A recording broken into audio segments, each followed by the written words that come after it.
Well, Pat, you're going to like this because we all know that eating processed food is bad for us, but you're about to meet a mom who decided to do something radical about it. She and her family went 100 days without eating any processed foods.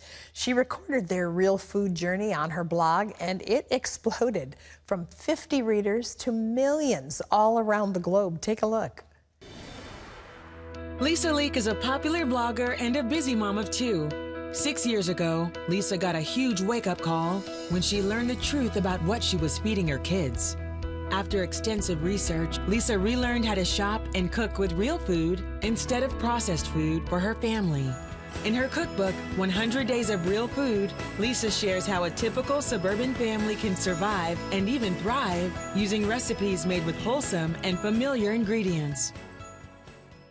Well, please welcome to the 700 Club the author of 100 Days of Real Food, Fast and Fabulous, Lisa Leake. I love that second line, fast and fabulous. Yes, that's what we all need these days. Well, what initiated all of this for you, Lisa? Well, I got a huge wake-up call one evening when I was watching a TV program that talked about where our food comes from, and I realized I had no idea, and that might be a big problem. So I went on to do loads of research and learned that a lot of what I thought was healthy at the time was actually highly processed. So I completely overhauled our diets. So you came up with this idea of challenging your family to 100 days of just eating real food. How did they react to that? Well, you know, actually, they were very much on board. Once I explained, especially to the kids, that we want to be healthy, we want to eat right, you know, this will help mommy and daddy live longer, they were on board. But I wanted to do the pledge as a way to draw attention to how dependent Americans have become on processed food. I was hoping to get others to join us along the way. Well, tell me, what are some of the things, because it's probably true for all of us, that you thought were okay for your family that you found to be not so healthy? Yes, that is right. Well, so we developed some real food rules, and those are basically to eat 100% whole grains, so no white flour, refined grains, which I was eating a lot of, no refined sugars at all. So we only eat natural sweeteners in moderation, honey and pure maple syrup, and also, this is the big one, nothing out of a package with more than 5 ingredients. So I know a lot of friends and family thought we might starve with that one, but again, that just shows how dependent we are on packaged food. I know this was an adjustment for your family, but it had to be an adjustment for you shopping as well. How did you adapt all of that? I had to relearn how to food shop and cook for my family, and it was not easy. So that is why I started my blog and wrote my cookbooks, because I worked so hard to figure out how to do this, and without, you know, losing my mind. I wanted to put all of the information together that I learned and give it to others to make it easier for them. Were you stunned by people's reaction? I mean, millions of people following you around the globe. That's pretty... I'm totally shocked. I just started this because I felt very passionate about sharing this message. I had no idea, no clue where it would take me, but I never would look back. Did you see any health benefits that were obvious along the way? Yes, very much so. So my younger daughter, she struggled with constipation, like a lot of children are on medication for that. Within 5 days, it was like a switch had flipped in her. I could not believe the change.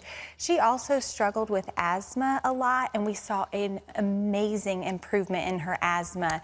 And then for the adults, my good cholesterol, the HDL number that you want to be high, went up by 50%. And at that point, I thought, I wasn't really eating that bad before, was I? But even my doctor was surprised.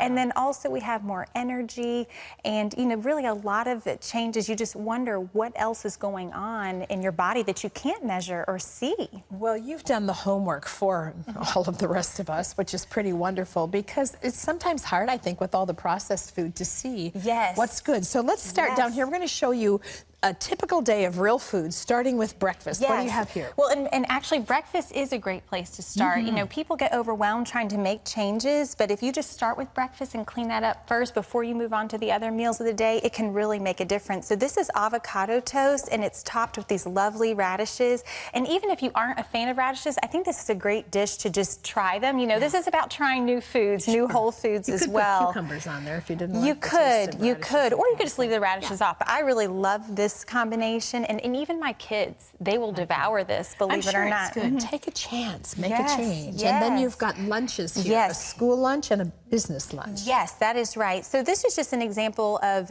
how you could pack this into a lunch. This is veggie cream cheese. I actually love cucumbers on sandwiches. You could also have this veggie cream cheese with crackers or as a dip. And I share pictures on my Facebook page quite often of what I pack my kids for lunch. And they snacky. Yes, they love fruit and nuts. Yes, they would totally gobble up a lunch like this. What is this? This is a whole wheat couscous and tomato salad. So this is pearled couscous, so it's a little bit bigger. I absolutely love this dish. It has tomatoes and feta cheese and cucumbers. And so this, if you had to pack a lunch for work, this could be more for an adult taste. Sure. You could put this together with some hummus and pita bread. I want to be sure we get to the dessert you have. So here you have, tell me about your dinner. This is a roasted pork tenderloin. So quick and easy to do this. You mix together some spices with olive oil, brush it on, and just put it in the oven. And you're serving it with? Yes, I call this a rice pilaf because it's actually with whole grain orzo pasta because brown rice will take 30 to 40 minutes to make. This only takes 15 minutes. So again, I'm all about saving you time. Brussels sprouts. Yes, so the secret ingredient in this Brussels sprout dish is actually apple juice. So you make the bacon and then you saute the Brussels sprouts and you steam them with the apple juice. It adds some great flavor. And try that one on the kids for sure. And dessert. You don't want to feel like you can't have dessert. So tell me, we're going to actually do this Yes, here, we correct? do. We are. We do. We're starting with some butter, yes? Yes, we do love a sweet treat on occasion. So if you want to put the butter in there, we're going to make cinnamon glazed bananas. And right here I have some pure maple syrup. And so you're just going to melt all of this together, and we're going to put some cinnamon and vanilla extract in here. And if you don't like bananas, you could do this with another fruit like strawberries. You could get creative. And so as you can see... Is that... Are we needing that? No, that was the cinnamon, so I think we're good. So we're just going to let this melt, and then what you're going to do is wait for this mixture to bubble up. So wonderful. Yes, it does, especially this time of year with the cinnamon in here. And so once this bubbles up, which it's already starting to do, we're going to throw in the sliced bananas. And then it's real food. You could eat this just by itself, but if you really want a special treat, you could serve this. Probably had breakfast. Oh yes, no, you could eat this for breakfast.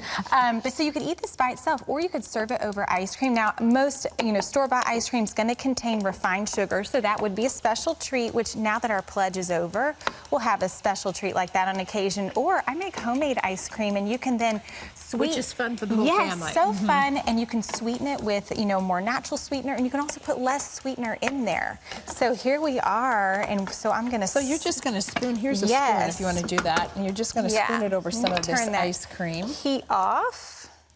And we'll spoon it right over top. This smells divine. That's okay.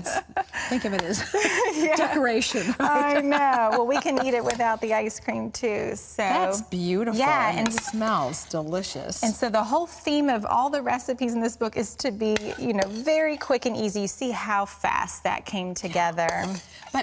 But pretty as well. Everything that you've shown here is beautifully displayed. Well, I like good food too, so I wanted to taste good. I'm going to pull this out of here because your cookbook is pretty too. I collect cookbooks, and this one is so nicely done. It's spelled out so simply. I mean, the recipes are in here. If you want to simplify your life, make things healthy for your family, there are 100 real food recipes in Lisa's book, along with the shopping tips she has to share and much more. It's called 100 Days of Real Food, Fast and Fabulous. Every mom and dad wants that. It's available where books are sold. Plus, we have a web-exclusive interview with Lisa on our Facebook page. So if you'd like to watch that, go to facebook.com/700club. We'll be right back after this. Thank you so much. Thank you. What a great treat.